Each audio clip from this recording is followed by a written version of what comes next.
what's that one? The Right to Rock by Keel. For Okay. some reason, I think was one of them. Okay. I don't know why. I love But it. I'm glad that you mentioned Motley Crue too, because when I was checking out your Facebook page a while back, you had showed the Crue album that was one of the first 1,000 pressings, I think. You have that one still?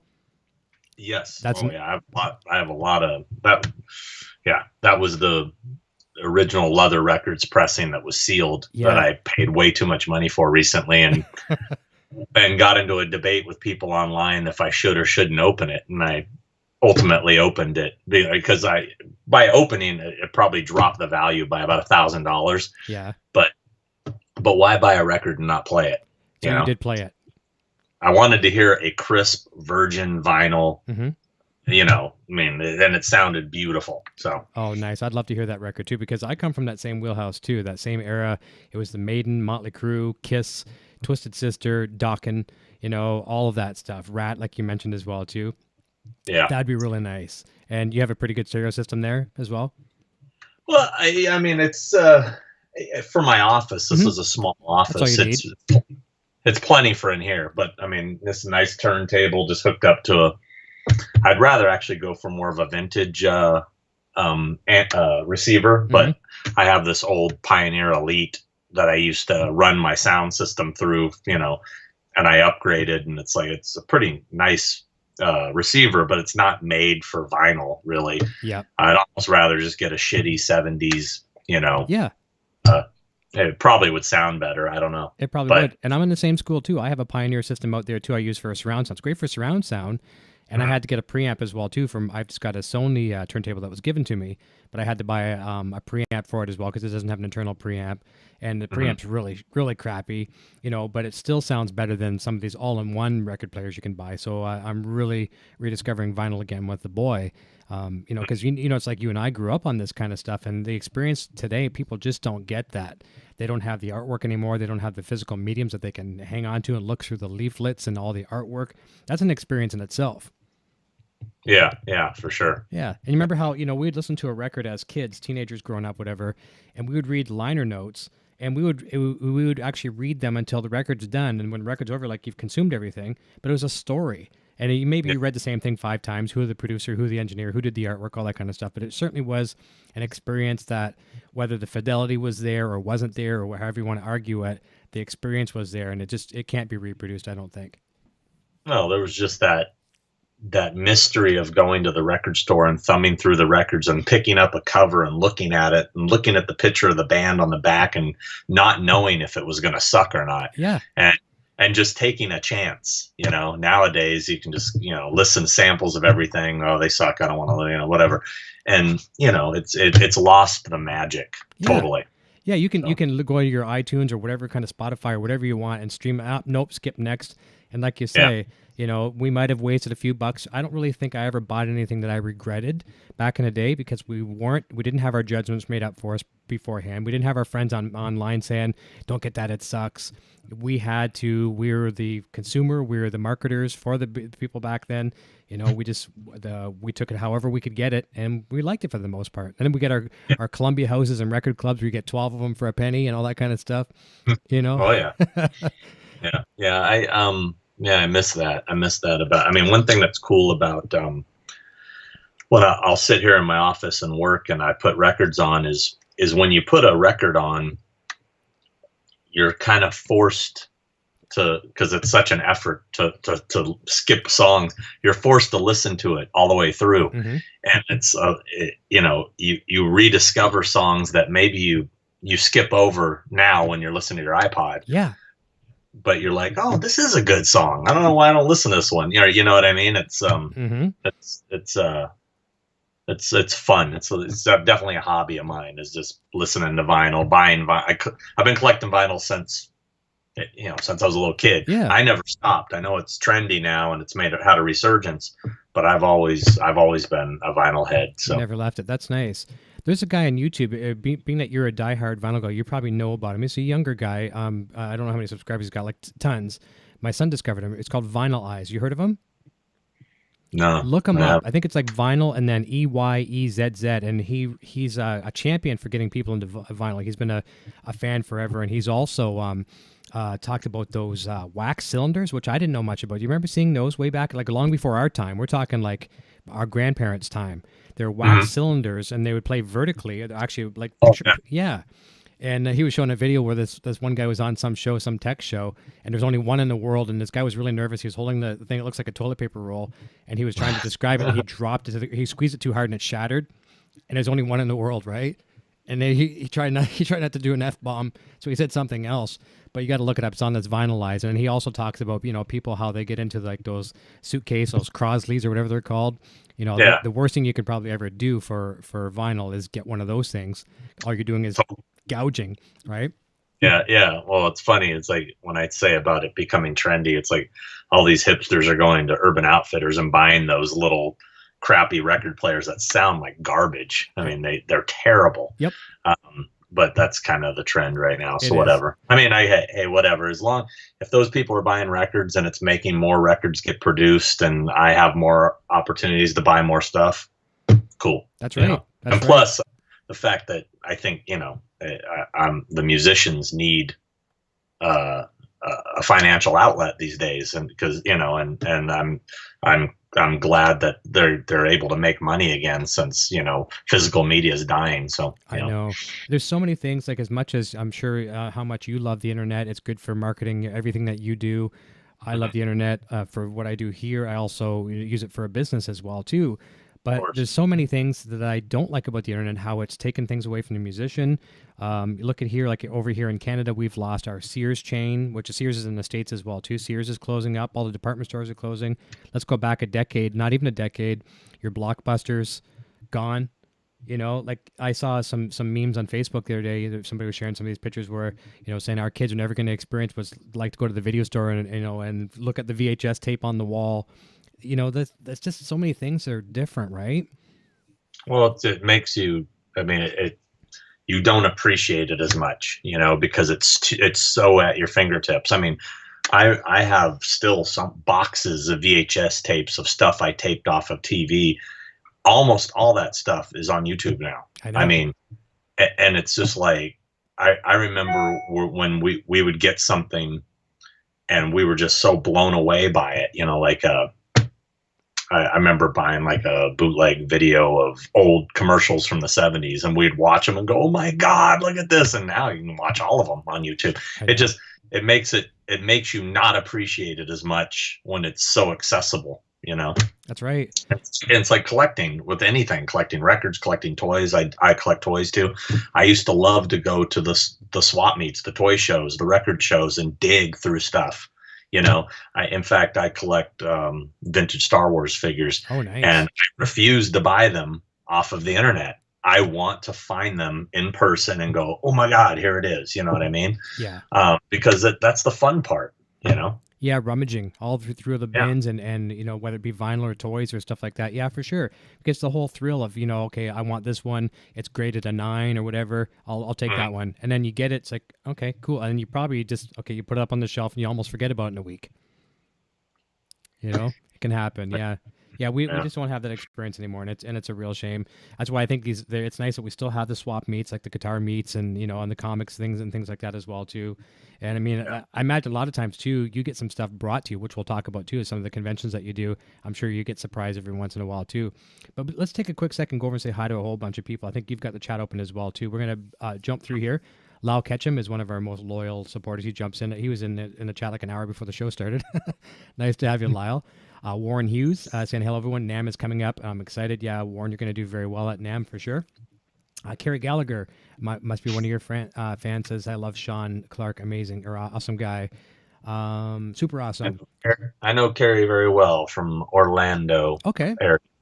Yeah. Nice.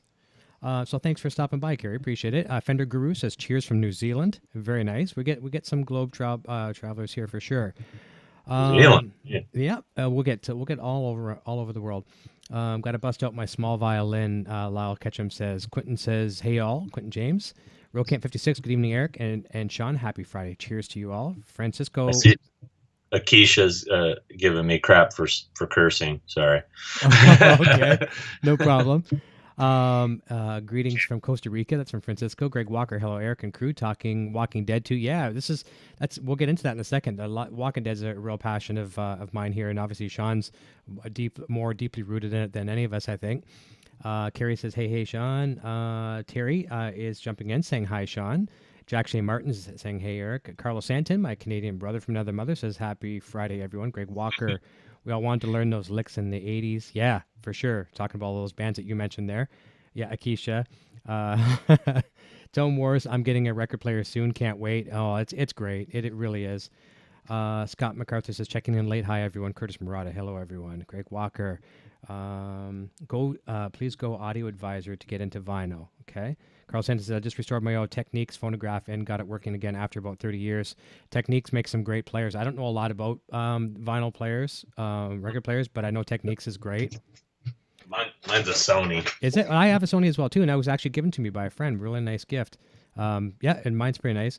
And I'll hold a thought there for a second. Tell me what you think, because I think you're more of a vinyl buff than I am. I've used it my whole life, but I think you're more of a pro when it comes to it. This guy that I was telling you about on this channel, he says he even likes record players that don't even have the automatic, cue the arm and drop it. He likes to physically grab the needle and drop it. You know what I mean? It's that physical experience. That's what mine is. Cool. Mine's manual, yeah. Yeah, I can cue mine up. Like, it won't actually move over, but you can lift it up, bring it over you want, and then push a little lever, and it'll slowly drop it. But yeah. I think we may have the same one. That's what mine does. Oh, okay. I'll look later on off the air, and I'll take what my model number is, and we'll compare. And does yours have a built-in preamp or no? I don't think so. So you probably have to get an external. Yeah. Okay. Yeah. And I have to, I'm embarrassed to admit, I have a Behringer preamp, which is, it's as poor quality as you can get, but it works. We're not talking Crosley, so we're good. Mm-hmm. There we go. This is a good comment from Quentin. Says kids went from final to eating Tide Pods. Yeah, I don't know where the disconnect was, and I just don't get it. I just don't get it what this whole thing is. Whatever. You guys don't realize that's going to kill you.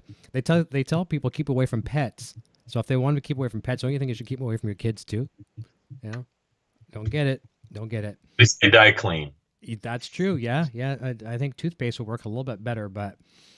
So Lyle Ketchum says, I love searching for old movies and DVD, Blu-ray, and pawn shops and garage sales. I've been hunting for a smiley face for a year. The yard sales even here. I'm not sure what it's like in the States. Here in Canada, the yard sales are very popular. I'm sure they're popular there too. And that's where smiley face? What is smiley face, Lyle? Yeah, let us know, because I don't know. Is that a movie, or I know a horror movie called Smiley. Okay. I don't know if Smiley Face is the same one. Maybe he's referring to it that way. Yeah, let us know, Lyle, if you can, so we know what that one's about. Pat Moore says, hey, Sean from New Jersey. Hugh Galbo says, hey, Eric, you have the coolest guest. Thank you. Appreciate that, Hugh. I try my best. And I'm here, too. Thank you. I love it. Jack Shea Martin says, I'm currently making a replica of Frankenstein and loves The Walking Dead. And Carrie's saying hi to your friend Acacia there. So that's the thing. We're going to take a little bit of a twist. When I'm not talking about music and I'm not talking about Eddie Van Halen and things like that, Walking Dead is very, very close to my heart. I love the show. I think I discovered it. I didn't discover it immediately when it came out, but very soon, probably 1 year after the first season there, season 2, we'll say. Got into it and just been consumed it huge. Absolutely love it. And let's tell people first of all, tell us your thoughts on the show, and then we're going to say how you kind of have taken that to a whole new level with talent management and things like that, and obviously managing half of the cast. But what are your thoughts on the show, and when did you get into it? Well, I've been watching from the beginning because I was working with Norman Reedus before Walking Dead. Oh, okay. So I obviously, and being a horror fan, I would have watched it regardless. Right. But I watched it mainly because he was on it, and became a fan of the show. And as far as what I think of it currently, I'm going to be straight with you. This season has not been my favorite. Okay. I think there's been some issues, maybe some of the writing, some of the editing. I don't know where the problems lie exactly, but this season seems to have dragged. I think one of the things that has bothered me about the show lately is fans, especially it seems lately, fans are getting more accustomed to the Netflix model of here's the whole thing, watch it, binge it, Mm-hmm. And, I like the anticipation, the week to week, you have to wait for it kind of thing. But I think fans are starting to get frustrated that they keep going back. Like we're ready to find out, oh my God, is this about to happen? And then wait a second. Oh, wait, we're like a year ago and now we're seeing the backstory. No, I don't want the backstory. Let's get to what is, we want to know what's happening right now, Yeah. And they do that so much, it's getting old. They need to stop doing that. Okay. Just give us the story. Quit going back. Go Yeah. forward, So that's my big criticism. I see Pat Moore here saying killing off major characters purely for shock value. I mean, there could be a little bit of that, yes, but I mean, it's a zombie apocalypse. People are going to die. Mm-hmm. Can't just always have the main guys living. You gotta eventually off some of them. But it's I enjoy the show. I'm hoping that the second half of the season it picks up. If not, there's changes going on for next year, so I'm hoping that they'll right the ship. I mean, look at Fear the Walking Dead. The first 2 seasons were hardly watchable, in my opinion. I thought that was terrible. Yeah. But season 3, I don't know if you watch it. I Season haven't. 3 suddenly got great. I know. And so it easily, that was a show that I thought was just dog shit. I'll be honest with you. Mm-hmm. And season 3, I was like, wow, this is better than the other show now, So, you just make some changes, better writing, better acting, they can write the ship. I think mean, so. It's a great show. I'm not saying the show's bad. Right. I'm just saying that this season has been disappointing to me. But I still like the show. I still watch it, and I'm a fan. Yeah, I've struck up a friendship a while back with a few years back now with Glenn Mazzara, and obviously he's been gone now for quite a few years. And yeah. I hate to like the show ever since he's been gone. And I feel guilty sometimes because I really I love what he does. I love his work. But I was more of a fan when he was at the helm, and I'm not saying anything against Scott. And then now Angela's taken over for Scott's work there. Which would be interesting because I thought she was a decent writer. But I kind of miss the old Glenn Mazzara, the season, especially season 3, things like that too. I hope there is some resurrection to it and it goes in a better direction, as you're saying. But like you say too, with Fear the Walking Dead, I didn't hate it as much as you say, but I wasn't crazy about it by any means. I think I was liking season 1 and season 2 because it was a companion and I want to like anything I can from this franchise. And it was just almost like a courtesy, like, if that makes sense. Mm-hmm. And then all of a sudden it was like, whoa, like you said, it was almost okay, like the parent show better step it up, right? Because it got that good. So I think the problem with season 1 and 2 was there was no likable characters. Right. So I really didn't care about anybody. Mm-hmm. So they finally brought in some more interesting characters, like the whole, what would you call it, kind of compound with the dad and the 2 sons. Yep. I really liked that dynamic, and then the Indian reservation people. It all started to kind of work. Yeah. And let's face it, at the core of the show, it's a drama. And you have to care about these people and the situations they're in. And I like the fact that they've made it more to where it's the threat is people. Yes. More, zombies just happen to be there, and it's the people that are the threat, and I like that. We'd like to see some zombie action once in a while, but quite frankly, the human element is the more interesting story, I think. But you got to keep that interesting, though. Oh yeah, that's the thing. I would be wanting to sleep with one eye open, not for walkers crawling around my camp, but who's going to come and kill me, take my weapons, all that kind of stuff. Yeah, the human element is scary as all can be.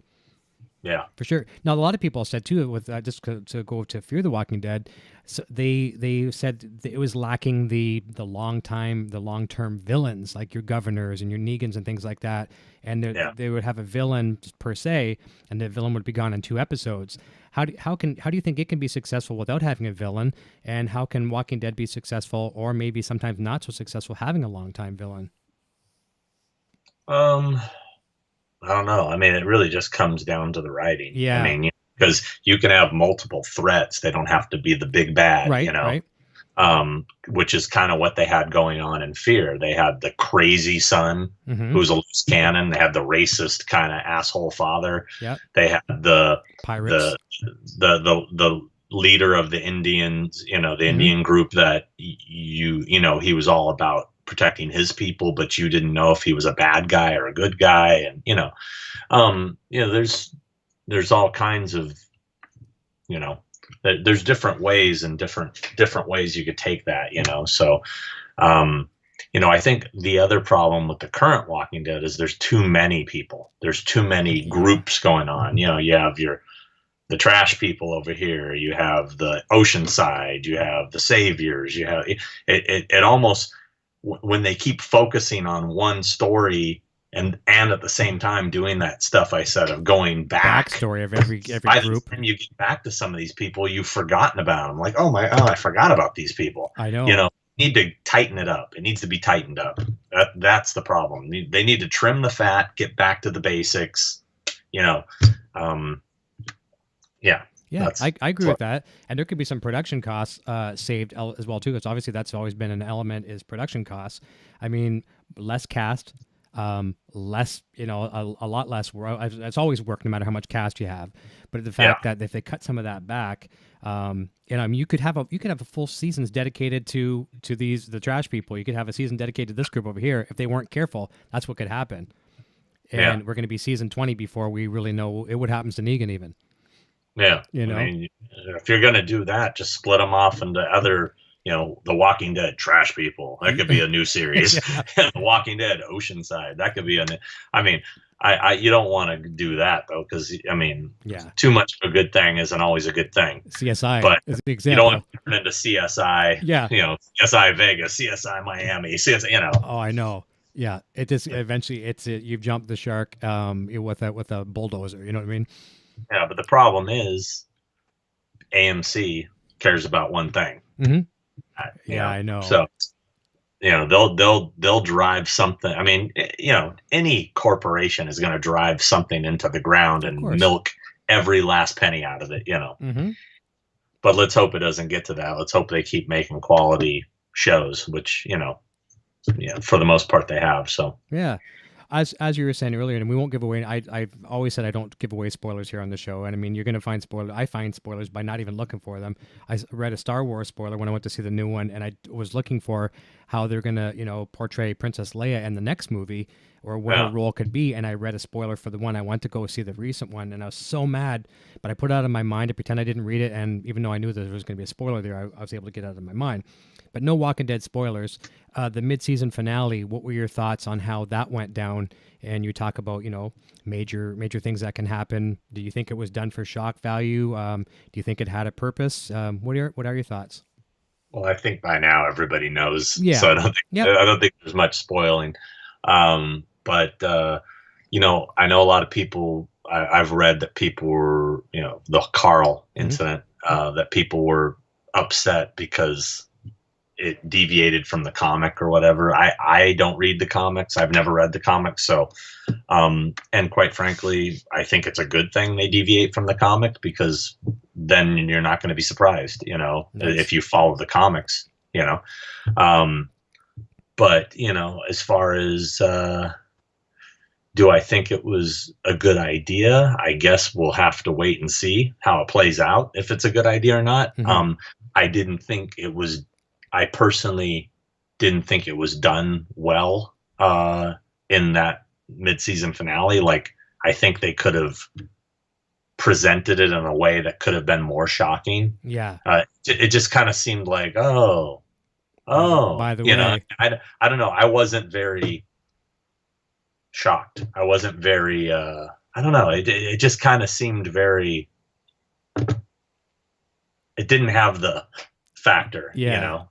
Just like, oh my God. I mean, it was, I don't know, maybe it was the way Carl played it, being so just somber about it, that made you just not feel like it was that big a deal. I'm just speaking to myself personally. Mm-hmm. I don't know. I mean, I know some fans are very upset. Yeah. who knows? Maybe with the when we jump back into it in a few weeks here for the pickup of the second half, maybe we'll see some more element to that. Because from what I've heard, just from fan reviews and things and speculations, that he's put a lot into this final send-off role. So hopefully it'll be a nice send-off and we'll have that lasting effect. Because even back in the days, when we lost Lori on the show and things like that, and Herschel, obviously, for sure, people like that, that lasts forever. You know what I mean? Yeah. Like you'll never get over the Herschel. Still upset about Herschel dying. I know. I mean, it's like, but it is what it is. I don't know. I mean, I personally was never a big Carl fan. Mm-hmm. I'm that's just your thing. Just personal preference. So I was kind of like, okay. Yeah. And on the flip side of that, I was never a Glenn fan. And I mean, I'm almost embarrassed to say it, but we have to speak our mind. He was there from the very beginning, one of the most brutal deaths on the show. And I didn't lose any sleep over that whatsoever. Now, I get sometimes even mad at myself for maybe I'm not giving that guy enough chance. He was a great character, I guess, but it just wasn't my thing. And you can't second guess yourself. If that's your gut instinct, you have to go with it. And you're not a Carl fan, you're not a Carl fan. But who knows? We'll have to see. I'm looking forward to it. I can see where you talk about, though, with the binge, the way we're all trained to binge watch things. Your Breaking Bads and anything that's hot and topical, we binge watch, and now our brains are trained. We need that content now, and we don't get it, so we hate it.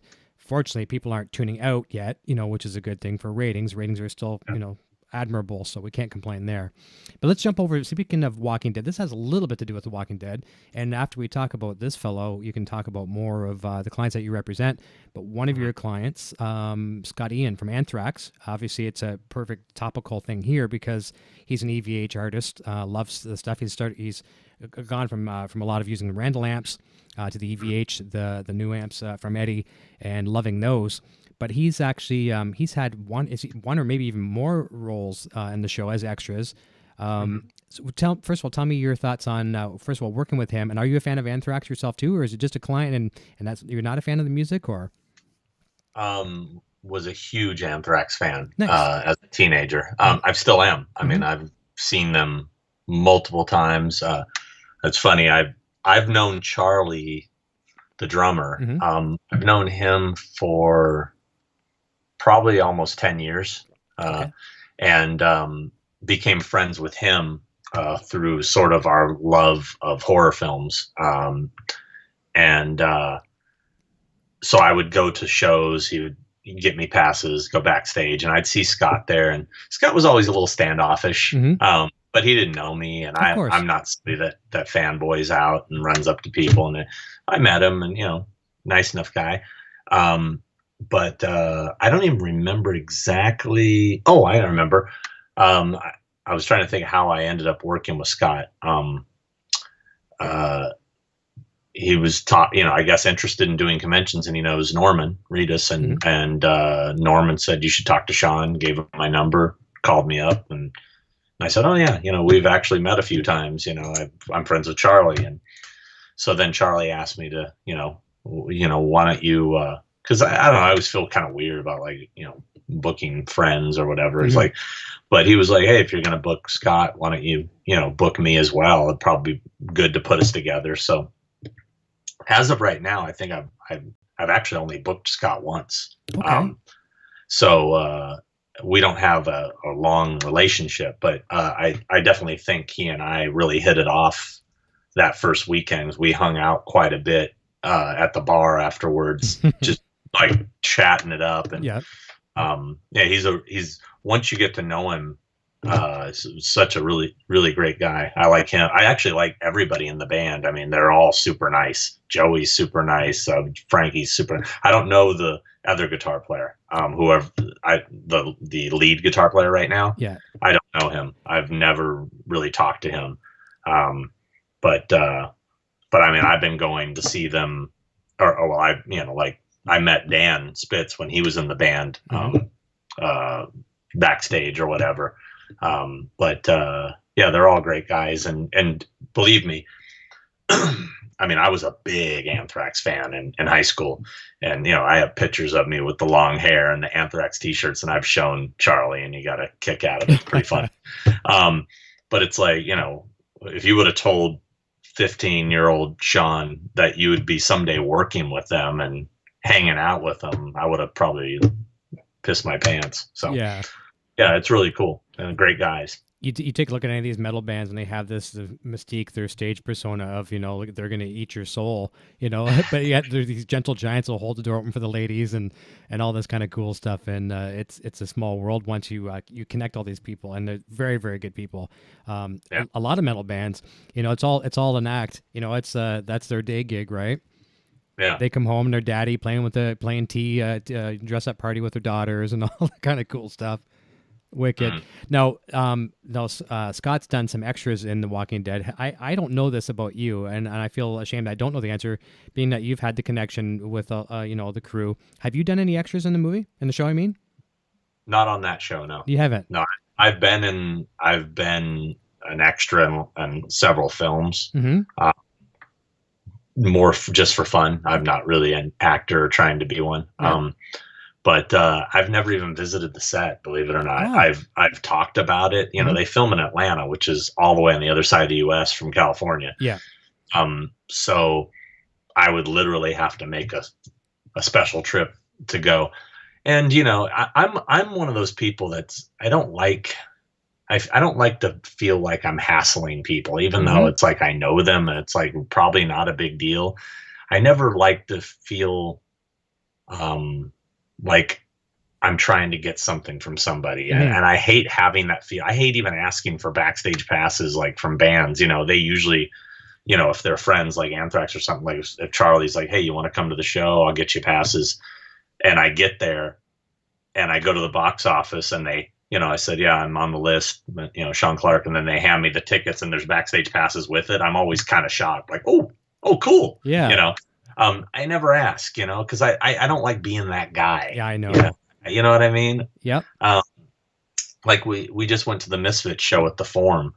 And I'm good friends with, Johnny Kelly and Steve Zing and London May and all those guys, they're not in the Misfits, I know I have connections with all those people. I easily could have got backstage passes. Yep. But I don't want to hassle. I don't want to ask anybody, and we're right up at the front, my girlfriend and I, and I look over and I see my buddy who works for Glenn, and he's backstage and he's like, hey, come here. And I walk over to the rail and he's like, are you coming back after? I'm like, nah, I didn't get past. And he's like, oh, just meet me over here. I'll get you in after the show. I'm like, okay. So, we went over and we went backstage and hung out after. And it was, I don't like to feel like I expect it. You know what I mean? Of course. And you don't want to be the high maintenance guy, Oh, here he comes again. I hate people like worrying about, like if I went to visit the set and I would feel like the whole time those guys would be worrying about me. Like, oh, is Sean, are you cool? Like, and like, just let me sit over here and chill. I won't get in the way. I'll just sit over here and be quiet. Yeah. You don't want to throw them off their game at all, kind of feeling. I don't want to be a distraction. Yeah. Yeah. No, I like that. I like that a lot. Let's talk a little bit about obviously we're on an Eddie Van Halen themed show. When in the Van Halen time period, when did you encounter them, and how did Eddie Van Halen, because you play guitar as well, bass, drums, when did Eddie Van Halen kind of get in your brain, and how did it affect you? First album. Okay, nice. I'll never forget hearing Running with the Devil for the first time, and still to this day, one of my favorite songs. Just loved that band. And, the crazy thing, it's like I'm a guy that's been to probably 1,000 concerts, big music guy, have never seen Van Halen. No way.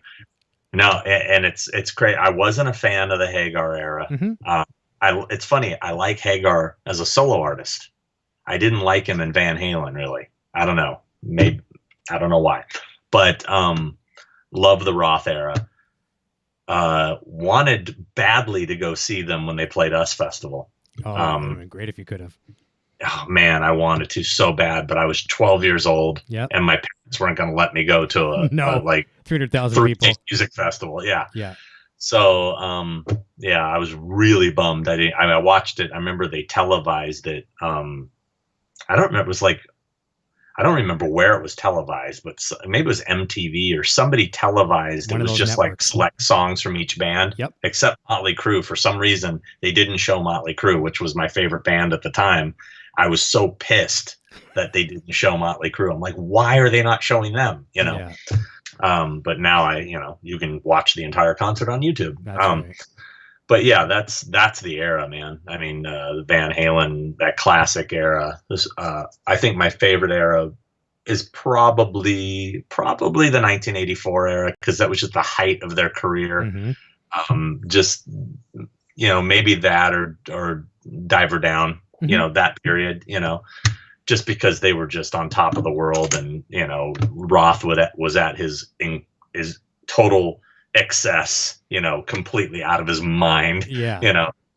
I mean, I could sit here and watch YouTube for hours of just drunken David Lee Roth interviews, that they're hilarious. They are. So, That's the thing. I always talk about that on the show here too. I say, some people complain about David Lee Roth always being on, but do you want David Lee Roth to be off? That's his thing. That's what makes him so cool. That's what makes the band so cool, is that, you have to be in it for the long haul when it comes with David Lee Roth. If you're just coming in and experiencing David Lee Roth for 5 minutes as a new potential fan, you're going to hate him.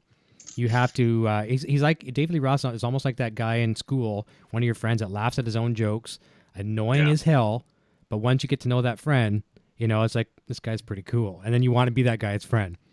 Yeah. I love it.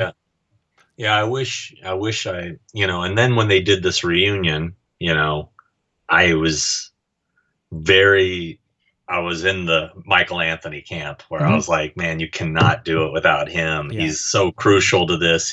He is the backing vocals in this band. Those songs aren't the same without him. No disrespect to Wolfgang, but so I sat it out. Although I may, if they come back around, I may eventually just to kind of get it off the bucket list. But I wish I could see the original four. You never know. There's so many rumors right now, so many rumors speculating, and we won't even go down that route, but maybe there is that chance that you can see them. You know what I mean? The original four. That would be great, especially for you. One time, after seeing some of the world's greatest bands and one of your favorites you've never got to see, that'd be a real nice closure for you for sure. And it probably will be the last time around. If we get to see him again, I think it's going to be the last one, but that would be awesome. And you probably did yourself a favor not jumping into it for the first part of the reunion with Roth, because it was kind of a new motor in the band again, and breaking in that motor. And it took a couple of years and a couple tours to get that machine racing again. And, Dave isn't what he once was, but I still respect him to the end of time. And I would rather see that chapter go out with Dave. And it's kind of like, I don't want to compare this back to what we talked about with Walking Dead, but like I'm not the Sammy fan either. I did respect them. I bought all the albums with Sammy Hagar, but it was almost more like I want anything I can get from this franchise, so I'm gonna like this material too. And I'm not gonna lie, I was fist in the air when Balance come out and 5150, all the stuff like that. Loved it to death, but David Lee Roth, is David Lee Roth, and a lot of the fans here that watch the show, there's some both, but there's a lot of them that are really in the Dave camp, and it's certainly an experience with him. Like you say, the US Fest, all that stuff, all the Largo tapes and things like that too, complete, just, it's a circus. It's a circus. Yeah, and that was what was so great about him, is he seems like the kind of guy you wouldn't want to hang out with because he'd be obnoxious as hell. Yep. But on stage as that rock star persona, he is the archetype. That is the model. That is rock star. You know what I mean? And it was at its complete highest peak, which it could never be at today. No. Because those guys, he can't say the shit he said on stage then. Now. No. In a politically correct world. Yeah. Yeah. The politically correct crappy world we live in now, where everything is under a microscope, Yeah. And look at it too. Look back in that day, he didn't have to resort to politics like every entertainer does today. Politics and religion. It was just about sex, drugs, and rock and roll, and conquering all the guys' girlfriends and all the all that kind of cool stuff. And no, sure, it was scripted. It was the same thing every night. And if you were the diehard that followed him to every show, you're like, okay, come on, Dave, you missed a line there, or whatever. but it was awesome. And like you say, it's almost like you go to rock and roll camp to become a singer. Okay, here's 4 VHS tapes of David Lee Roth. Study them, come back, and we'll have a report on my desk the next day. Yeah. And it wouldn't happen today for sure. Let's jump back over the chat for a real quick second. We'll catch up on that. We're going to come back to some more. Actually, we're going to have some Spinal Tap questions as well, too, which is really cool. There's a nice connection with you. While you're doing that, I'll be right back. Okay, no problem. Lau Ketchum says it's a stoner movie with Anna Faris. Okay. So that's the one, smiley face. Let me see here. Greg Walker's jumping in. Lenny James. Bruce is here saying hello, Eric.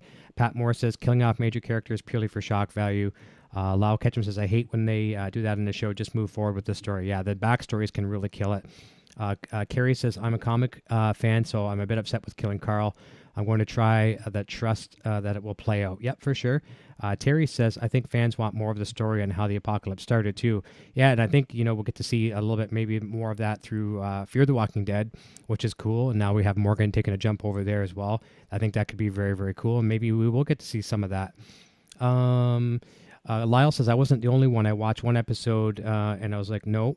Keisha says, personally, I still like the show, but all the shooting and not much else is too much, and we need more walkers again. Yeah, sometimes we can use that for sure. Pat Moore says, I agree. It got much better. Bruce says, hello, Sean Clark. Thumbs up. Thank you, Bruce. Let's Do Rock says, hey, fellas, we rock and rolling. Just learned how to play When It's Loved by Van Halen. Anyone else like this tune? Yeah, that's a good little guitar lead in that one as well, too. FNAF Gamer says, hey, Eric, what's up? Carrie Gallagher says, I hated Fear at first. Yeah, and it took a while to catch on to people. And there's some serious, I'll have to admit, when you talk about killing major characters, we lost a major character, a male lead on that show. And I was, for a couple episodes, I was like, what the heck? I remember watching with my son. We look at each other like, what? Bullets coming through the helicopter, through Fear the Walking Dead. Oh, Fear, yeah. Yeah, and it was like, whoa. And that's a character, it's kind of like Travis, right? And that was a bit tough. I have to admit, that was a tough one for me to swallow for a couple days. But again, I thought he was just kind of a boring character. I was fine with it. Yeah, you were, eh? Yeah, I was just kind of like, okay, let's get rid of that annoying son, and they did. Yeah. Thank God. Yeah, that's true. Yeah, that's true. Carrie Gallagher says, I hated Fear at first. Yeah, I just repeated myself. I'm known for that. I'm like Jimmy 2 times on the show here. Will Fear the Walking Dead time jump forward to bring in Morgan? That's a good question. What do you think? Will Fear time jump to bring in Morgan? How is his character going to transition over there? As a fan, no, I don't know. We'll have to wait and see. Well, I can't really answer that question if I know the answer. True. Yeah, see, that's the thing. Yeah, that's a silly question because I know a lot of these things you're privy to, and that's got to be hard too. I imagine you must get asked all the time, don't you? Yeah, but I say nothing. Of course. Because I can't. That's right. Contractual. My job's more important. That's right. I agree. That's good. Yeah, that's the thing. Stopping leaks is very tough. Let me see here. I scrolled too fast here. Sorry, I lost it a little bit. As I come back to the chat, this happens if I don't scroll fast enough. Sometimes it will drop. Tell us about the Spinal Tap involvement. Like every rock and roller is a big fan of Spinal Tap. They did a promotional tour a while back when they were trying to replace their drummer for the 100th time. This is back in the early 90s, I think, and you had a bit of an involvement. Tell us a little bit about that. Yeah, I think it was 91 or 92. I don't remember what year it was, but they did a promotion thing. It was, at the time, I didn't know it was just a publicity stunt. They weren't really looking for a drummer. Mm-hmm. The guy that's always played drums for them was still playing drums for them. But they did this big publicity stunt, and they had drummer tryouts at the LA Coliseum, and line up, whatever the time was, you had to be there, get in line. First 50 people got to try out. I camped out and was first in line. And and if you've ever been to the LA Coliseum or in that area, you'll know it's not the nicest area to be in at night when you're a, ninth or what I would have been 20, 21-year-old white kid. But anyway, I ended up being contestant number 1, and it was cool because the band was there and they watched everybody play. You had to play to a click track and play a Big Bottom, which unfortunately for me, I was the first contestant, so I was the guinea pig, for the mix. And the sound wasn't working properly. I couldn't hear it. So from that point on, I think everybody wore headphones. so I don't know. Well, who knows? But it was fun, and I got to meet the guys, and I brought my album, which is actually up on my wall right now, signed by all three of them. Oh, nice. And there was a picture that appeared in BAM magazine of me holding my #1 like sign with the band, and then a few of the other contestants around me. So that was pretty cool. And what I thought was really funny is fast forward about, God, 20 some years later, actually would have been, I guess, about 20 years later at the time, when I was working with Jamie Lee Curtis. She's married to Christopher Guest, who's Nigel Tufnell. That's right. And I told her about, you're never going to get, and she goes, oh my God, I remember that, because it was televised on MTV, Entertainment Tonight, Showbiz Weekly, all these. I mean, there was interviews with me. I'm sure I have it all on VHS somewhere. If somebody just happened to post that link to that MTV one where they showed me playing for a second. Yeah. But there's that stuff's out there, and she was like, "Oh my, you were the contestant #1," and I emailed her that picture of me with them, and she about shit her pants. She was like, "Oh my God, I got to show Chris this. This is hilarious," And she made fun of my hair, of course. Of course, yeah. Oh, that was great. And now you've worked with her only one time now through conventions, or more than once now, Jamie? She only did one show ever. She did a Horror Hound convention. It was kind of a one and done thing. She wanted to just try it once. Mm-hmm. So she did it, and all the money, 100%, went to charity. Even my portion, we gave it to the Children's Hospital of Los Angeles. We raised $182,000. Very, very nice. That's amazing. Yeah, absolutely amazing. I have to apologize here to some people that are watching it right now as well too. I'm getting some errors over on the stream. YouTube's got some errors as far as bandwidth. It's not my internet; it's just YouTube. So we're going to keep our fingers crossed that everything goes good here. I've got a good green light right now, so we're good for now. Mm-hmm. So let's talk a little bit about actually Convention All-Stars. That's what's it's got you busier than the average rock star right now. Tell us a little bit about when you got into Convention All-Stars, what it is, and some of the people that you represent. Other than you talked about Norman and Scotty and Jamie a little bit there as well too. Yeah. Well, Convention All-Stars is basically a personal appearance company. We book celebrities into personal appearance type situations, conventions, mm-hmm. mainly. And it started off just kind of like as a hobby, just something that I got into completely by accident. A friend of mine who was an actor at the time basically knew that I was tight with a couple promoters, mm-hmm. asked me if I could get him in because he was having a hard time trying to communicate to them directly. Yep. So I did, and eventually at one point he just kind of said, why don't you represent me? And I was like, oh, okay.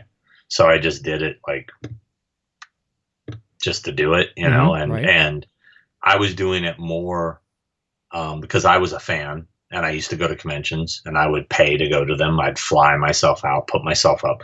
And when I found out representing these people that the convention will fly me in, mm-hmm. they'll put me up, give me a hotel room, and I might make a little bit of money. Bonus. Yeah, I was like done. It was like, wow, I just found out a way to pay for my hobby. Yeah. And so I was just doing it for that. And I had a real, regular 9-to-5 gig. Mm-hmm. And eventually it just snowballed, and it started I was working more on that than I was my real job, because I was working a commission-based job at the time. I was a loan officer, mm-hmm. and I would sit at my desk at work. No, nobody's supervising me because basically, your own boss, kind of. Yeah, I'm on a commission. Mm-hmm. So the harder I work, the more money I make. I'm sitting there in the office, spending more time working on booking conventions than I was the mortgage stuff. And eventually, at some point, I just said, you know what? I just need to, I'm wasting everybody's time coming in here every day. I need to just focus. And so I think it was 2006, February 2006, I officially walked away from a real job and mm-hmm. never looked back. So Now, was it scary for you at first a little bit, even though you had the potential? Very. Yeah. Because if I fell flat on my face, I had nothing, I had no backup. So, I just figured though, if I'm going to do something, you got to put 100% into it. I wasn't doing an adequate job trying to juggle two different jobs, Yeah. I had a similar experience. I used to work in radio. I did that for about 8 years, and I was always a freelance guy doing multimedia stuff. And I just found that I was starting to build a bit of a business, and my 9 to 5 or 8 to 4:30, you want to call it, was getting in the way. That's the only thing that was holding me back. I was the only thing holding me back, if that makes sense. And I said, I made that leap, and it was the scariest thing I've ever done in my life. And, it hasn't been the most profitable thing in my life, but it's kept power on. It's kept the internet working here for us. So I guess we're doing okay. And it is nice. If you're going to do it for yourself instead of making someone else rich. And it's very, very rewarding. But that's the thing too. You pick up a couple clients, and then it's almost like bands getting sponsorships and endorsements with different companies. Once you get a couple majors on there, everyone else wants to be part of it for some reason. And they talk to their buddies and different networking things, and oh yeah, you got to go talk to Sean. Sean will take care of you. And your reputation has been really good with these people. You really I've seen some of the behind the scenes things that you do. It's not just booking. It's taking care of everything from, if you don't have other assistants with you, okay, you got enough coffee? Are you good? How's your room? Everything, right? It's a lot of behind the scenes, not so glamorous sometimes is what a lot of people may think. Yeah. Yeah. I mean, everybody sees the pictures on the internet and it's just some that I'm getting the rock star treatment too or something, but it's no. One of the biggest conventions going out there. I've been following those guys since the very onset as well too. I even used to write for them on the website. They had a column called Rocking Dead. So I was the music guy, and it was a very short-lived type thing. And then they boom, skyrocketed overnight. But what's it been like to see those guys grow from the basements to where they are now? Really cool. Yeah. It's so funny. I'll never forget the first time James Frazier approached me. Mm-hmm. And I immediately, in this business, as in anything in the entertainment business, you're always leery of people immediately because everybody's trying to get something. Everybody has an angle. Everybody wants something, Mm-hmm. and that's, unfortunate. That's unfortunate for a celebrity. They're constantly having to watch their backs because everybody's angling for something, and when I first met James, I'm like, okay, what's this guy's angle? What's his deal? And at first I was kind of like, this guy's trying to steal my clients. This guy's I don't know, what's this guy trying to do? Yeah. What's his angle? Yeah. I was kind of a dick to him right away. Yeah. He'll probably tell you. Yeah. We're great friends now. But I remember the first time, I did not trust him at all. Or when he was,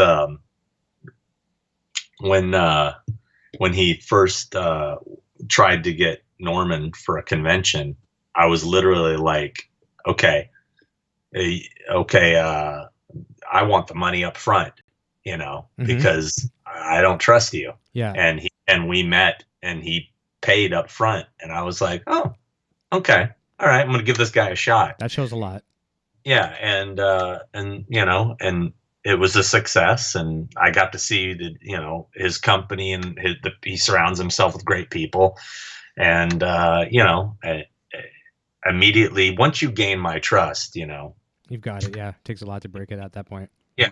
But a lot of people think, I guess I give off, I guess I come off a little bit like an asshole, like people.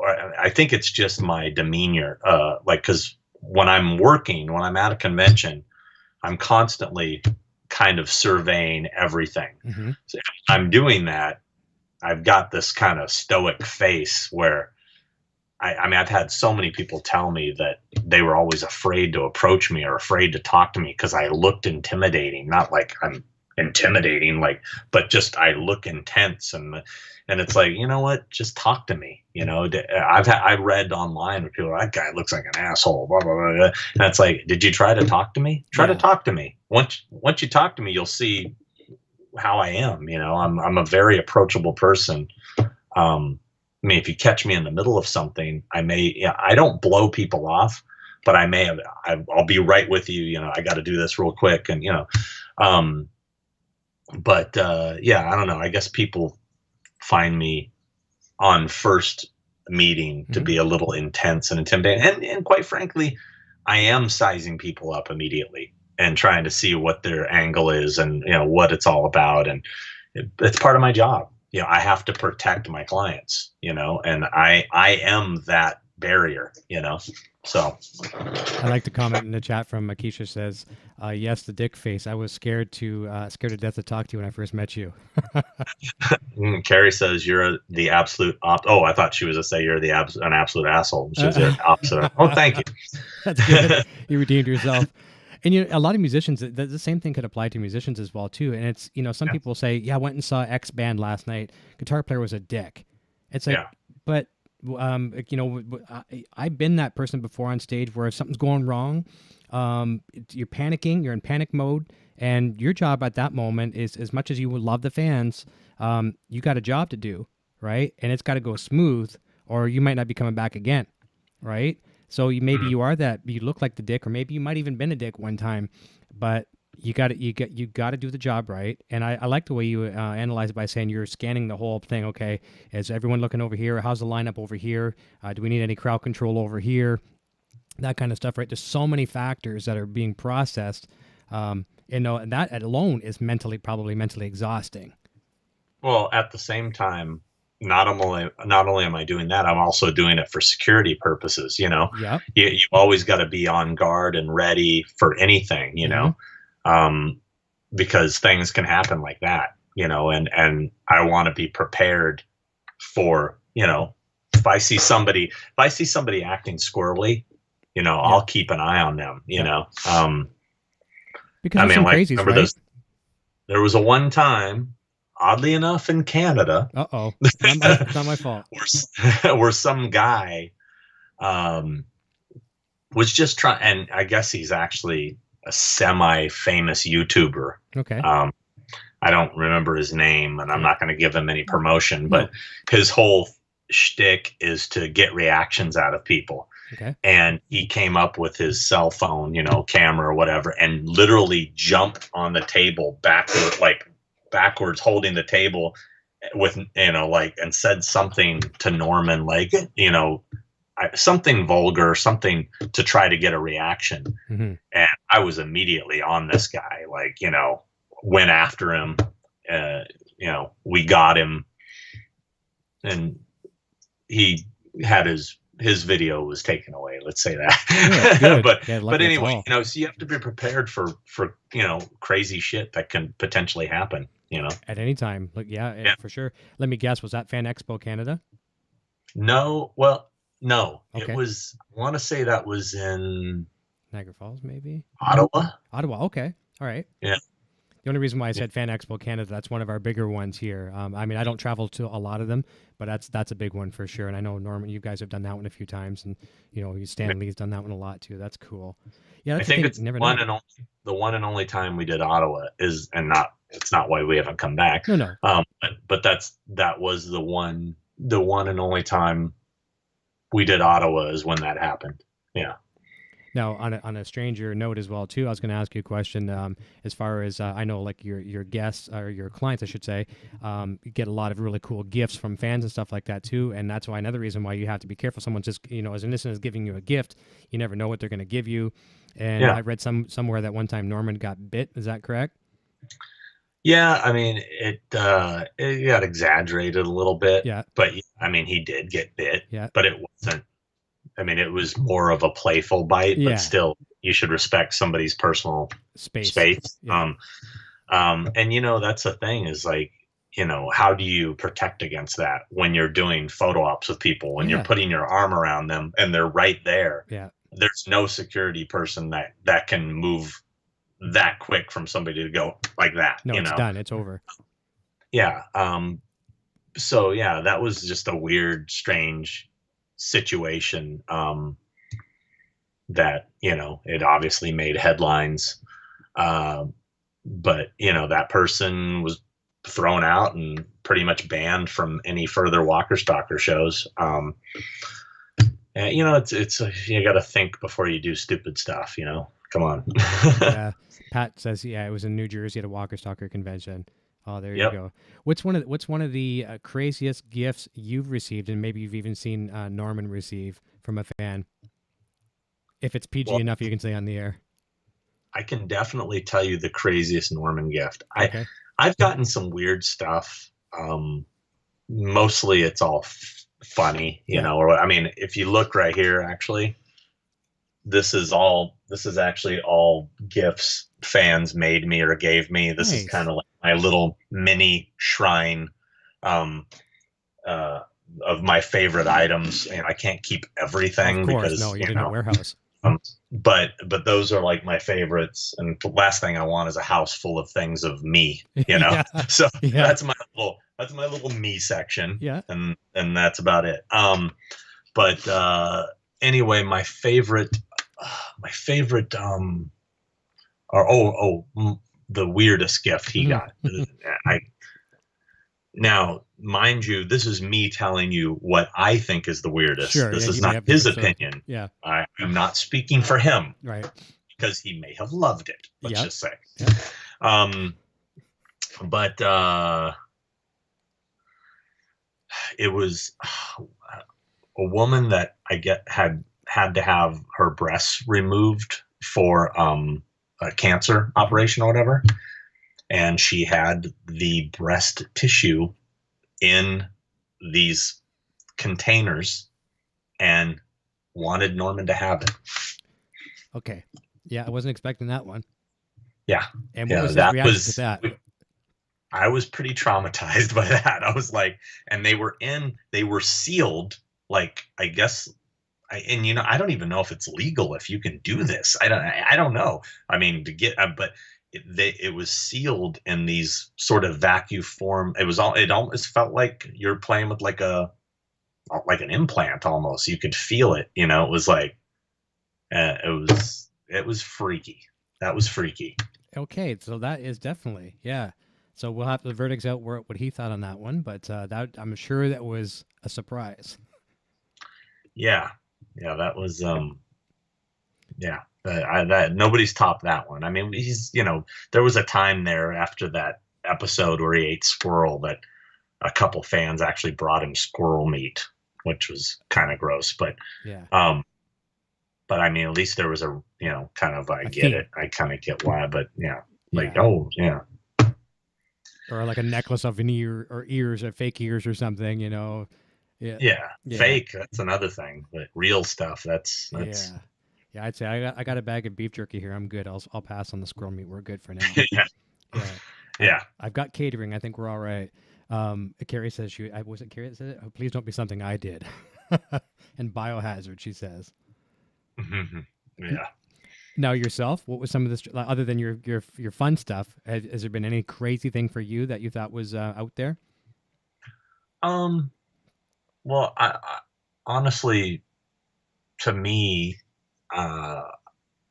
it's really hard to wrap your head around somebody taking the time to do anything for you, especially when after I just described to you how I feel about just asking to go backstage. I hate feeling like I don't want people to do stuff for me. It's one of those things where I appreciate it. I obviously appreciate it. It's awesome.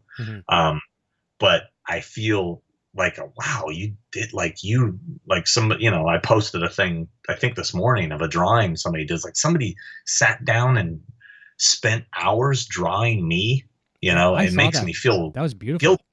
Yeah, no, it was a great drawing, but there's a guilt factor I get, like, oh my God, you know, like I didn't do anything for you. You know what I mean?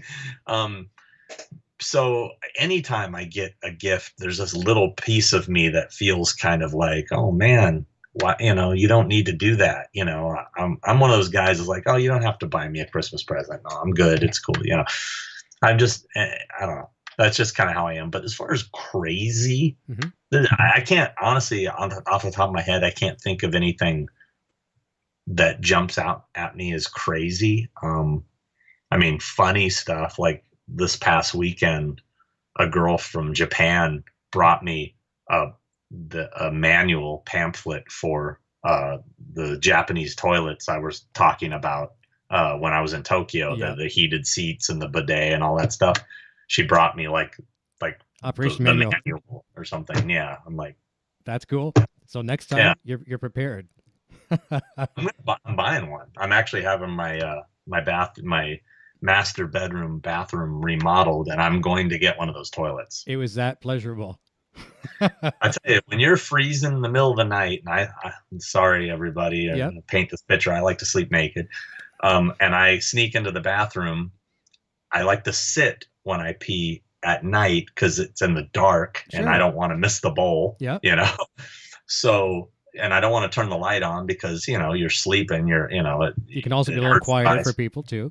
Yeah. I'm painting a real picture here for you. We got it.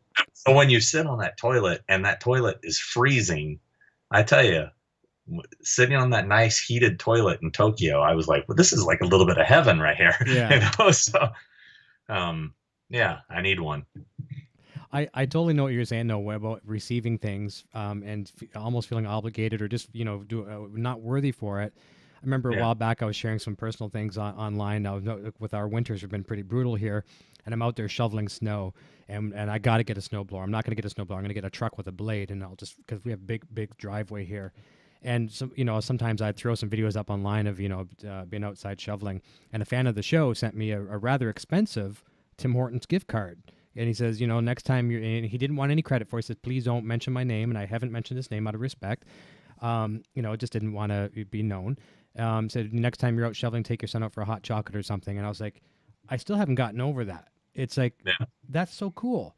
And so it's better than a jacket, better than whatever. It's practical. And he meant good because go take your son out, have some bonding time with the son, have a hot chocolate on a cold winter's day. And I've been using it, and I really enjoy it. Every time I have that coffee or hot chocolate or something, I'm like, that come from the show. That's pretty cool. Yeah.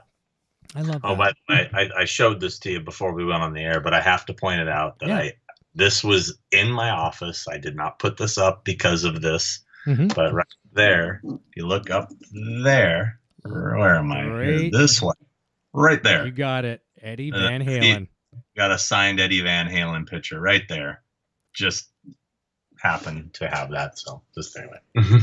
That's great. And as I was saying to you off the air as well too, that is a classic pose. That's Eddie at one of his finest moments. And I was sharing a story with you about those pants. Those pants are the craziest pants ever. If you look at those things, Eddie's wearing the red pants with the big heavy kind of almost look like rope looking pleats all the way down them.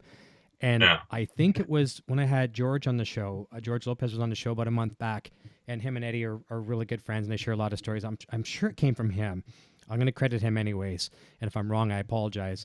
But Eddie was saying that he hated those pants because it was one of the wardrobe people that's either David Lee Roth said, these are your look, Eddie, wear them, or it was the wardrobe people at the time. And when Eddie would sweat and, everything would get spilled all over these pants while he's wearing them, they became like 50 pounds. It's almost like walking in your jeans through the lake or the ocean. And so it's something I never knew. Of all these little factual things I knew about Van Halen, did not know that story. And I was like, kind of, oh, wow. And it's like this classic pose. And you can just imagine trying to run across the stage with 50 pounds of extra weight on your legs. Do you know where those pants are today? I don't. Do you? No. Oh, I was going to say, here's fact number 2. I don't know where they are. I do know he has some of his old like jumpsuits and stuff like that from back in the day. He's been known to wear that one pink jumpsuit he had back in the old one of the guitar magazines. He's got like a pickaxe up over his shoulder and got a collection of guitars. And then he was seen in the early 2006, 7, 8-ish another photo shoot with some lady, and he was wearing the same pink jumpsuit, which was kind of cool. Kind of an overall kind of look. It was kind of neat. So yeah, it's cool. I'm really glad that we have some of the Van Halen connection like that as well too, and the fact that you got that sign, that's awesome as well too. You've got some, obviously through the conventions and the people that you represent and that you come across, you've got some really cool stuff. The one guitar, tell me about the one guitar you had with and the comics. People are going to love this. Can you show the one guitar that's signed by? The Stan Lee one. Yeah. Well, here, I'll grab it. Sure, this is good, guys. You got to see this, and girls. This was a gift from somebody from, I believe it was like Marvel. But Stan Lee signed it, put Tucson, Excelsior, Stan Lee. I mean, no offense, it's a crap guitar, Yep. but it's just cool. You know what I mean? Yep. Obviously, if they're giving that away, it can't be that much of a expensive guitar. But yeah, a wall hanger, but still having it with the signatures on that is priceless. yeah, it looks cool hanging on the wall. You know, I've got my signature series Ace Frehley over there, a couple others over here. You know, nothing too crazy. I've been really on the fence about buying that new Paul Stanley signature Ibanez purple cracked mirror model. That's pretty nice. Yeah, it's expensive, but I've always wanted an Iceman, you know, and the cracked mirror one. I've always wanted that. The purple one looks pretty cool. I'm a fan of purple. I'm a big fan of purple, so that's cool. Yeah. So I don't know. You promise you're not going to smash that one, though. I will not smash it. Okay. No more Paul Stanley for you. Okay. You know, I've always wanted to get an acoustic. I have not owned an acoustic guitar since I smashed that one at age 7. So, oh well. I actually had one, believe it or not, when I was a young kid. I mean, I have acoustics now too. When I was a young kid, I remember my parents took me up north and we were camping somewhere. And I'm very young at this point, probably 8 years old. And this girl neighbor that was up there, she smashed an acoustic over my head. Like literally, it wasn't a pleasurable experience. I can still remember that today with this guitar being broke over my head. Probably suffered some cuts. So smashing a guitar is one thing, smashing over someone's head. And it's not like in the movies when you see it, like these little cardboard guitars and they break and it's like, oh, wow. Like the wrestlers do it all the time, right? Yeah. A real guitar does not feel good being smashed over your head. Not pleasurable. Yeah, yeah. Let's talk a little bit about some of the production that you've done with writing and for films. Tell us a little bit about the people that don't know some of the films that you've written for, and also the really cool thing you're sharing with me off the air is some really cool audio commentary. For, like a lot of us like these special features and DVDs and Blu-rays, audio commentary that you produced. Share that with us as well too. Well, as far as film stuff, I only wrote and produced one movie. Okay. It was called The Black Waters of Echo's Pond. That's the only thing. And I did that. That was something else I was working on at the same time when I got into the convention thing. And it was also part of that decision to leave the mortgage industry. Like, hey, if I'm going to try to make this movie, I need to really focus. So that was a whole thing that I jumped into, and in 2007 made that movie, was when we filmed it. It didn't come out till movie just like drug. Like I think it came out in theaters in 2010 and finally on DVD and Blu-ray in like 2014. So it was like this long process of just problem after problem that plagued that production. But I'd love to do some more of that stuff, but I've been so busy with this, and so I can't turn my back on this business. No. You know, if someday I get out of this or it dries up, then I would absolutely try to pursue maybe, the industry's changed though. It's like it's just like the music industry. It's not as profitable of a gig to get into as it used to be, and it's a lot of work for very little profit. So anyway, beyond that, I do a lot of stuff for a company called Scream Factory, producing bonus features for Blu-ray and DVD, and hosting some of the audio commentaries. And I do this show called Horror's Hallowed Grounds, where I go to famous filming locations. So I've been doing a lot of that. I haven't done as much recently, but I have some stuff in the works right now. Actually, if you look, I don't know if you can see it here, but all these along this here on the top shelf are ones that I worked on in some capacity. Nice. And my favorite thing was getting the Saturn award for the Halloween box set, which was quite an accomplishment. You can see that. Congratulations. Yeah. So that was and cool. What was your involvement for that one to win that award? Basically we produced the majority of the bonus features for it. Nice. And I mean, that was for the entire Halloween franchise, like from the first original to the Rob Zombie films. And it was I mean, that was probably 6 months of just busting my ass. I never worked as hard on a project as I did on that one. And very proud of the final product. The fans loved it. And obviously it got us a Saturn award. So that was really nice. cool. Every time you see that, you can relive the blood, sweat, and tears that you put into that. Yeah, I never expected that at all. Ever heard of the Van Halen tribute band Atomic Punx? That's so funny that somebody just asked that. Brian Lung, let's talk about it. You have your friendship with him. Yeah, well, here's the thing.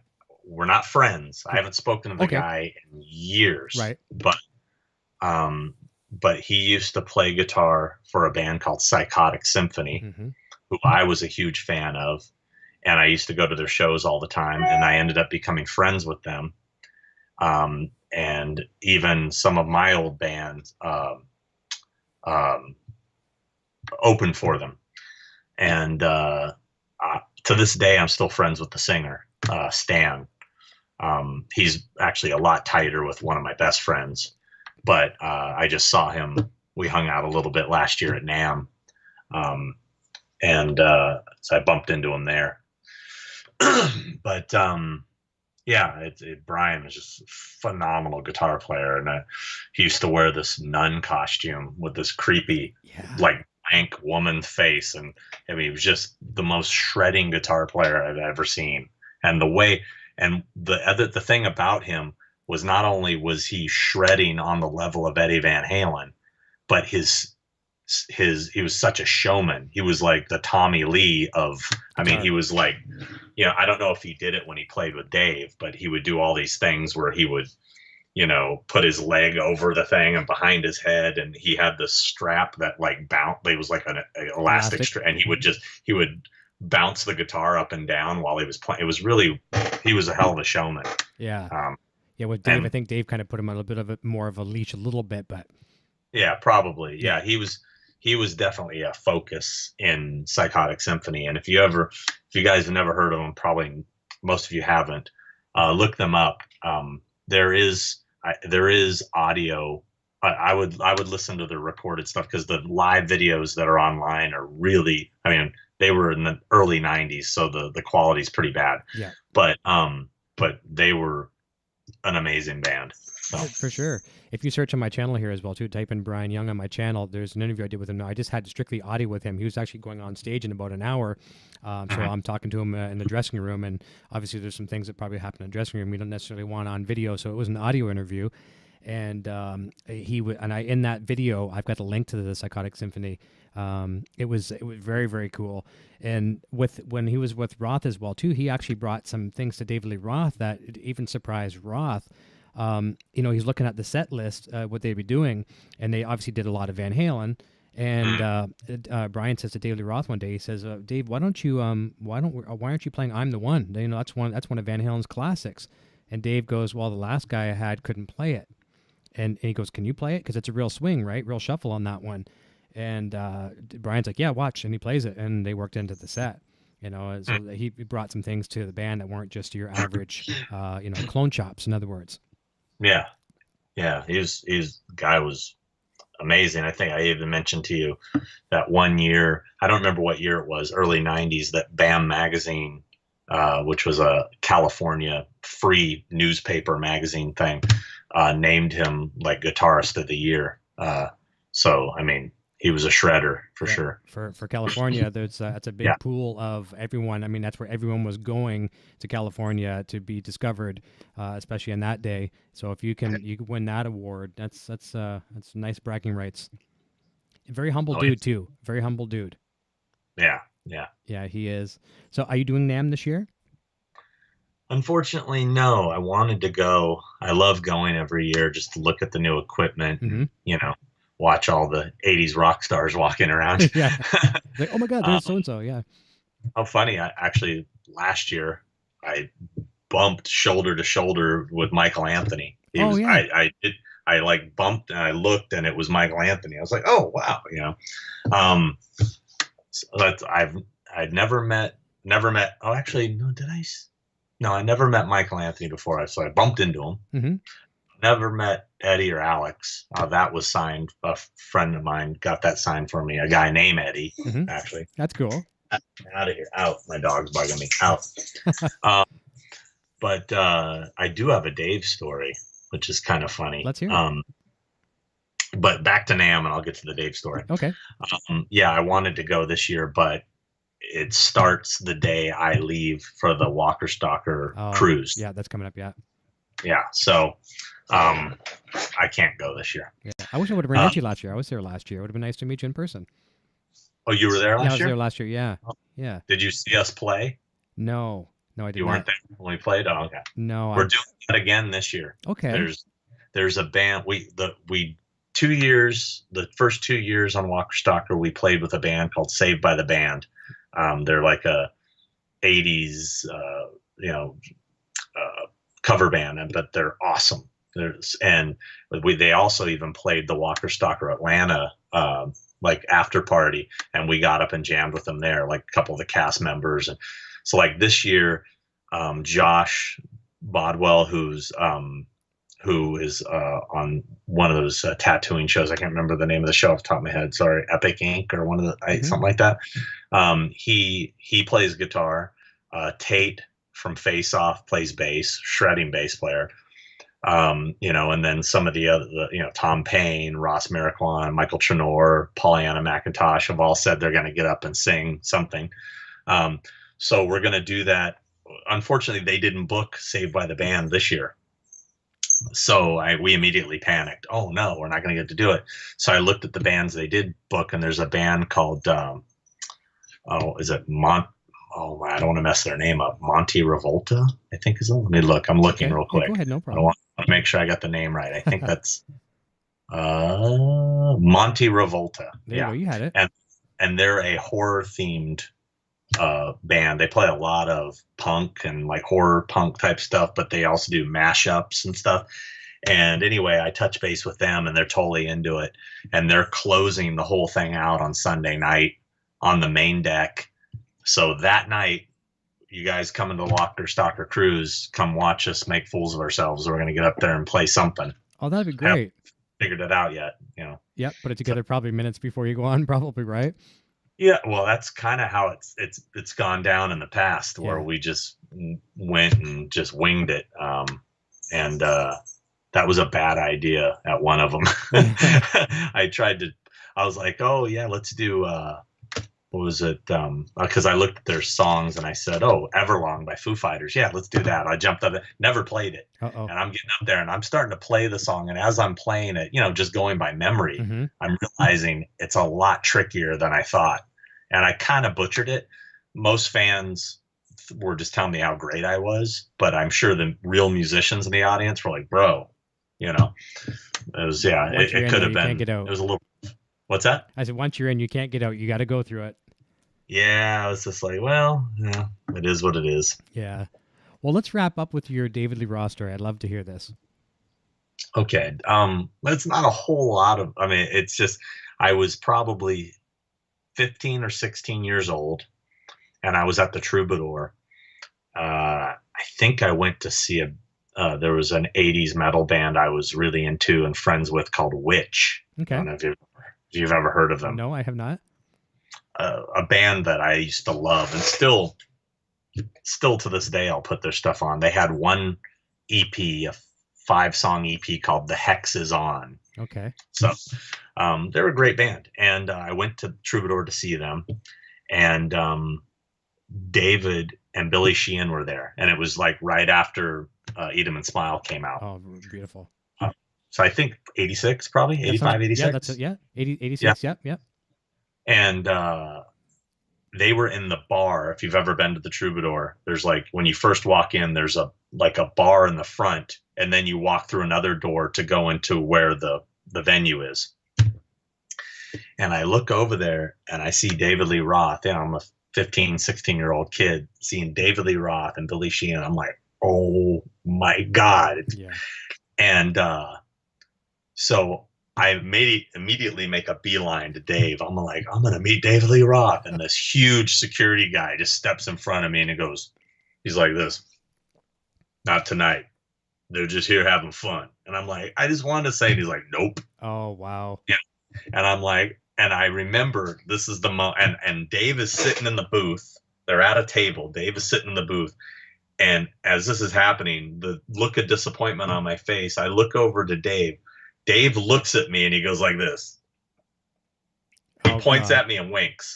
So that's all you got. I'm like, that was enough for me. Yep. You know? And as I'm starting to walk out, Billy Sheehan jumps up on the table. He was completely blasted. And he starts taking his clothes off. And he's like, going, wow! And he's like, and the security guy that just told me to leave grabs him and takes him off the table. And I was like, wow, this is a party I wish I was at. But oh well, that was my moment. Well, that's close enough, though. That's pretty good. I like the fact that he jumped right in the middle of those. Like, nope, tonight's not your night. Yeah, man, I've been there. Believe me, we've done that to enough people ourselves. Oh, so. yeah, of course. That was more than likely probably Eddie Anderson that was chief of security for Dave and Van Halen back in the day, and he still used him for a little bit.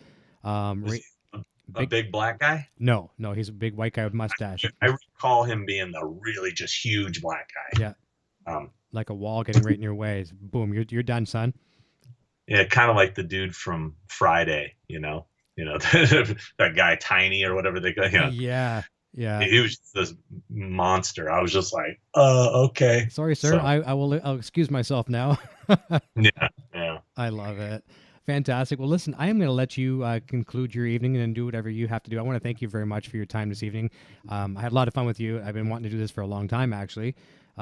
Please pass along my thoughts and love of The Walking Dead to some of your clients here as well, too. Say the EVH show guy really loves your stuff. Big fan, and I'm going to be a longtime supporter of the show unless they totally go left. But I don't know. I'm still in there. I mean, Van Halen put out Van Halen 3, and I still like Van Halen. So, right? You don't like Van Halen 3? I do, and I don't. It's one of those ones where you like to. It's like kind of like the you sweep under the carpet, but every once in a while you just look to see what's under there. No, and actually, there's many things about that were very, very good. The tour was phenomenal. Eddie's playing was great on that tour. So I always try to find a positive in everything. So there's even positive in that. So yeah, but pass it on. Say that I'm a big fan, and there's a lot of Walking Dead talk on this show as well too. And a lot of times, if you follow my Twitter here, it's like 99.9% music, but I'd be lying if I didn't say there's some Walking Dead in there a lot. I'd like to have more, but I got to kind of keep it, rock, right? Well, since this is mostly music geared, I should probably really briefly talk about the couple bands I was in. That yeah, please. If anybody is curious enough to look up. Yeah, I'd love to. I'd like to do some research. Well, I did. The first band, the real band I was in, we had a 7-inch and an album, was like an Orange County hardcore band called Yuck Mouth. Okay. And it is what it is. I was 19, I was part of that Orange County hardcore straight edge scene, and it's fun stuff. But the band I was really the most proud of was a band that was around from like 94 to about 98 in that era. It was a band called Malfunction. Yeah, that's where your name come from, right? That's where the malfunction comes from. Yeah. Gotcha. The running joke was our guitar player's name was Al. Okay. And he went by Al Function. Okay. So as a joke, I said, well, I'm Malfunction, Yeah. like to this day, people still call him Malfunction. Nobody's ever called me Malfunction. Yeah. So it didn't catch on. But anyway, we did one 6-song EP called Fuse. And I'm still to this day proud of that band. The Al is an incredible guitar player who he went on to play with Cypress Hill for a while. Nice. He now is the guitar tech and has been for years with the band Clutch. Nice. Know that band very well. Yeah. Yeah, and our bass player Shane Mclaughlin is actually the singer of a sort of a legendary grindcore band called Phobia that have been around for like 20 plus years. And our singer is the guy I'm the most proud of. That guy, Frankie Perez. I don't know if you know who he is. I know that name for sure. Yeah, he's currently sings with Apocalyptica. Wow. And he's always playing with somebody. Like he sang for Slash's All Stars for a while. Mm-hmm. You Google the guy, he's playing with everybody from Slash to Duff to the guys from the Cult. He plays with Steve Stevens all the time. He's got this, what is it called, Sin City Saints or something, some band. They just opened for Jane's Addiction at the Palladium. Wow. He's got all these different projects going on as a solo artist, and I mean, the guy is a phenomenal talent. I knew it from the moment he sang the first verse. He's I was going like, somewhere. this kid. And he's one of those guys you hate because he plays everything incredibly. I mean, the guy can pick up any instrument and kill it. You know, I mean, he's probably a better drummer than I am now. I mean, I've seen video of him playing recently. I was like, oh my God, he's shredding, you know. I mean, guy's a phenomenal talent. I'm really proud of him. And so he was this close to being the singer of Velvet Revolver after they got rid of Scott. Mm-hmm. And then everybody kind of went and did their side projects, and then the reunion happened. So Velvet Revolver pretty much got put on the back burner.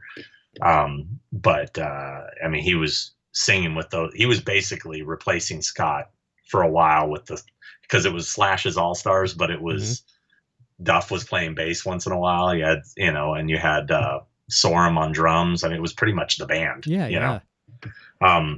But yeah, amazing talent. And so he was the singer in Malfunction. And if you listen to that EP, when we recorded that, he was probably 18. Young. Yeah. Very young. Yeah, he's young. Yeah. Is there anywhere we can hear this digitally anywhere? Can we buy it? Is it out there? It's on vinyl. It's on cassette. It's on CD. I mean, you could probably pick up a copy on eBay for $2. You know, I'm sure somebody has it, you know. I don't know if it's on iTunes or anything. Okay. I'm sure if you just Google it, you'll find it somewhere. Okay, I'll do that. I'll check it out. Yeah, I mean, it was fun. I mean, it was a band. We were in that era of when Korn was blowing up and Deftones and System of a Down.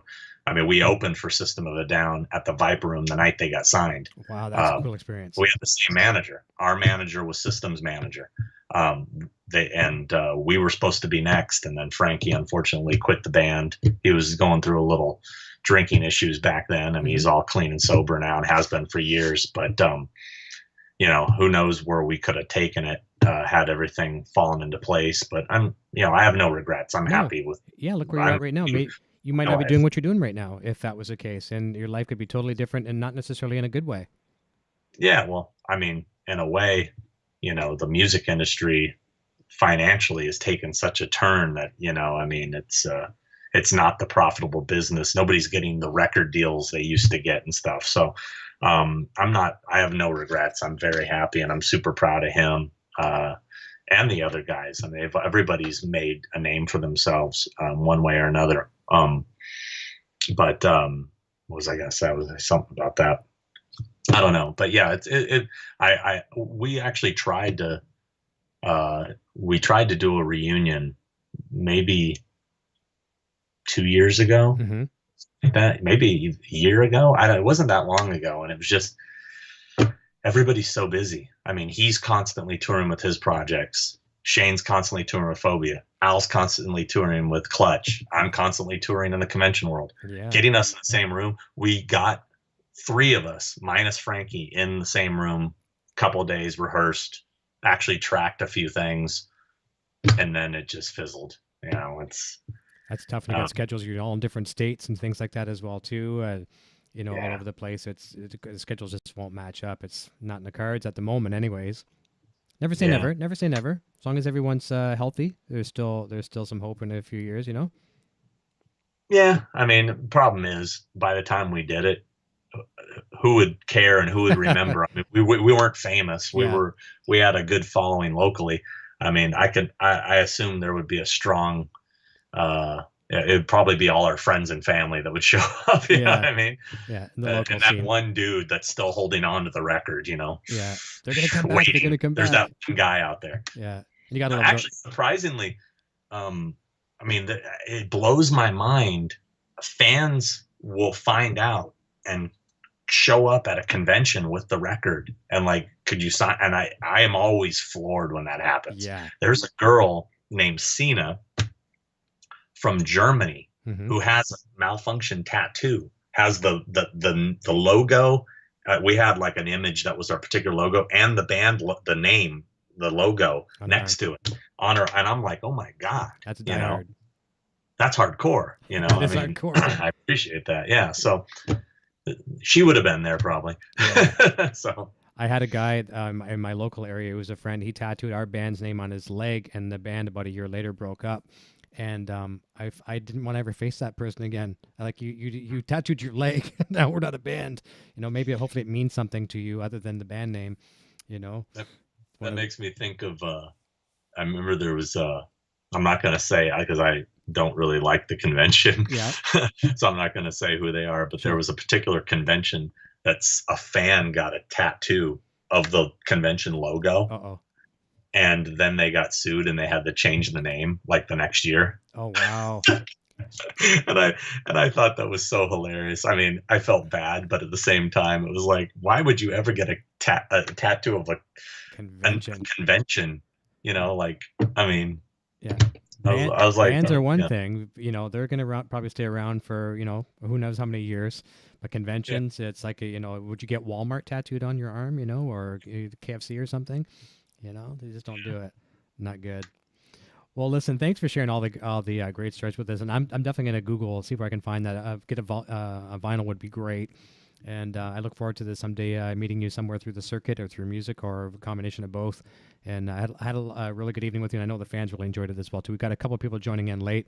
My buddy Jamie from the Law, and a couple others as well too. I think Dan Wolheit jumped in here. So guys and girls, just go back and rewind this. You can watch it later. And just in case we did have a couple of hiccups there, I did record the last segment where we started to have some internet dropouts here. So just in case the video is horrible, I've got about the last 40 minutes as a digital recording here locally too. I can always upload that as a secondary video for anything that was missed. And please, I appreciate everyone holding through that little hiccup there. It doesn't usually happen. And it could be, maybe it is my internet. It very well could be because it's storming here really bad in Canada. I can hear the noise outside there right now.